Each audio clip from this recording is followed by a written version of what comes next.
Hola, and welcome once again to the Schaefer Small Engine Shop and Two-Car Garage. Today's victims are these two Husqvarna, or as we used to say in the motorcycle world, Husqvarnas, two chainsaws. This is going to have one happy ending, and I suspect one unhappy ending. And I'll show you a little bit about each of these saws. And one thing I don't like about either one of them. Looks like they're both Swedish models. They both got the little Swedish tag on them. Both of them have got these Lowe's stickers on them, so I guess they both came from Lowe's. This little one here, 435, is a 2009 model, and I believe little big boy here, a 455 Rancher, I think he's a 2010 model. Well, these are real good saws if they run, and I'll show you a little bit about both of them here. Hanging on, I'm going to put the big boy on the starting bench, and we'll look at it first because it's happy.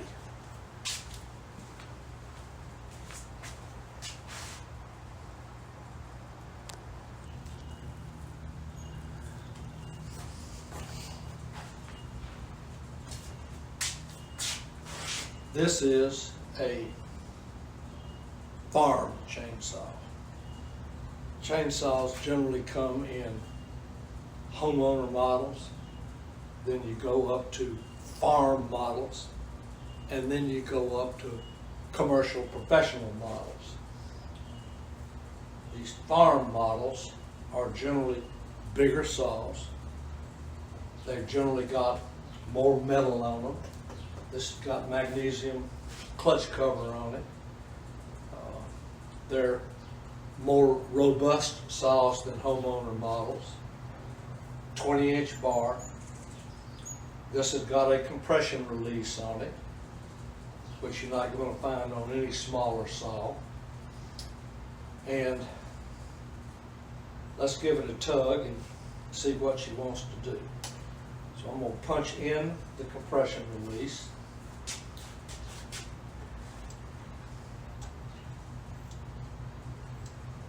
Prime it a few times. I like the bulb gets full on this model. And we'll pull the choke out.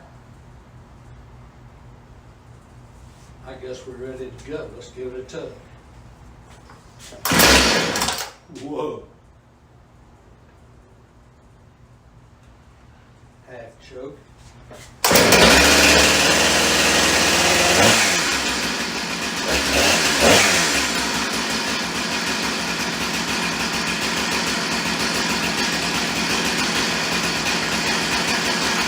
Hard to complain about that.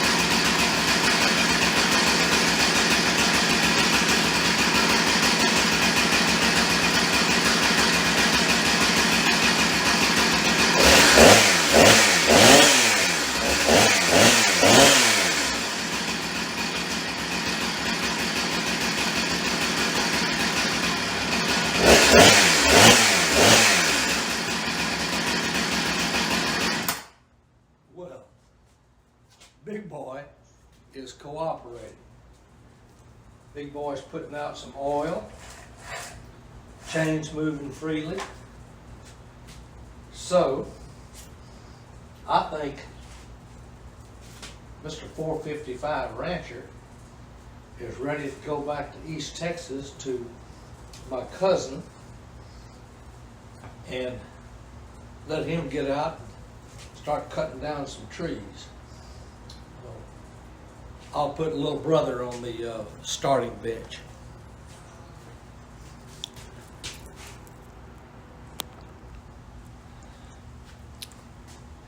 Now,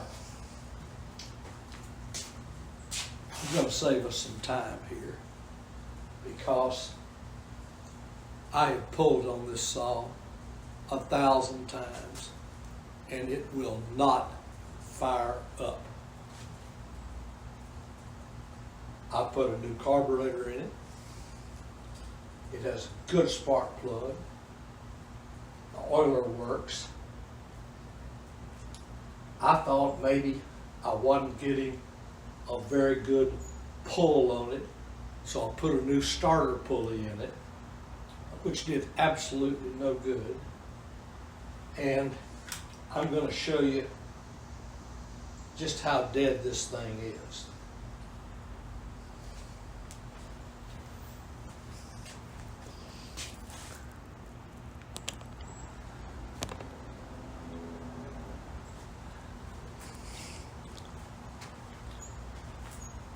I stripped some of the plastics off of this thing, and we're going to see if it'll start or even pop with an electric drill. Here, counterclockwise.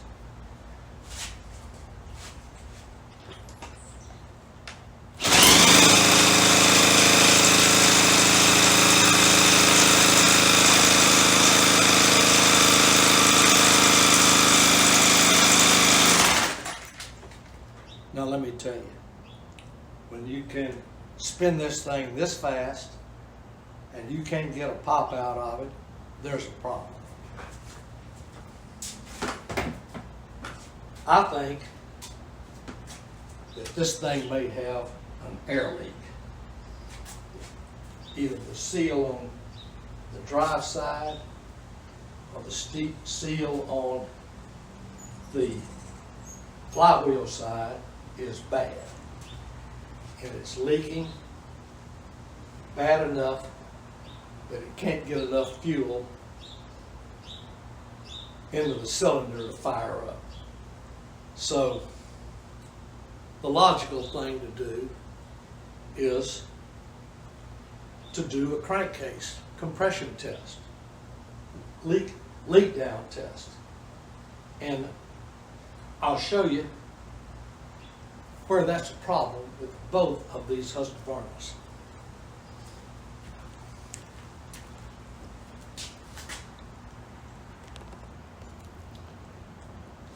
These two saws have got the mufflers attached with socket head cap screws that are buried up in these tunnels. Junior here has got 2 tunnels. Big boy behind me has got 3. Now, you got to get the mufflers off these things so you can seal up the exhaust port.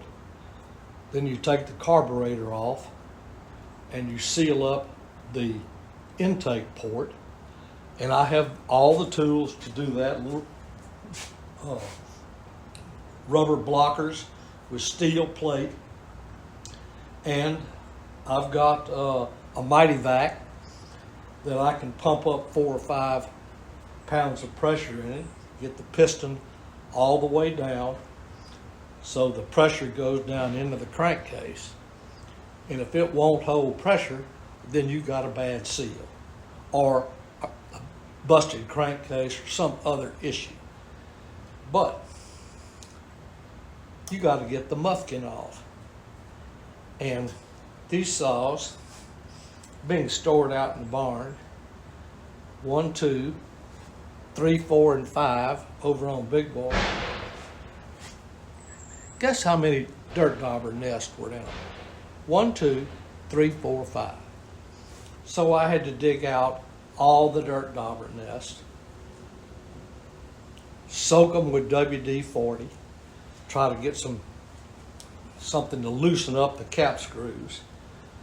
And you try to loosen the cap screws, and of the 5 cap screws, I got 1 screw out. The other 4 are frozen, and the inside, the hex portion of the cap screws strips out. So you got no way in the world you're going to get the cap screws out, except maybe to put a drill in there and try to drill the heads off of them. Now, if you know anything about socket head cap screws, they're hardened. Drilling the heads off of them, that's going to be a challenge. And if you do drill the heads off, pull the muffler off, then what you've got left is a little short stud, and it's stuck in the engine block. And you're going to have to try to get it out with vice grips. So I'm not doing that. I think the only outlet that I have here is to take this exhaust port here and completely seal it up with JB Weld. And when the JB Weld hardens, it ought to seal that up, and when I need to, I should be able to chip all the JB Weld off and get it back functioning again. Talk about a pain. But that's what I'm going to have to do to this thing. I don't know any other solution for it, and I've got to find out if it's got an air leak or not. I can't imagine it has anything else but an air leak. It's got a brand new car, brand new spark plug. It just won't fire. You put a drill on it, spin it at 2,500 or 3,000 RPM, and you don't get a pop, you got a problem. So I'll see where we stand here later on.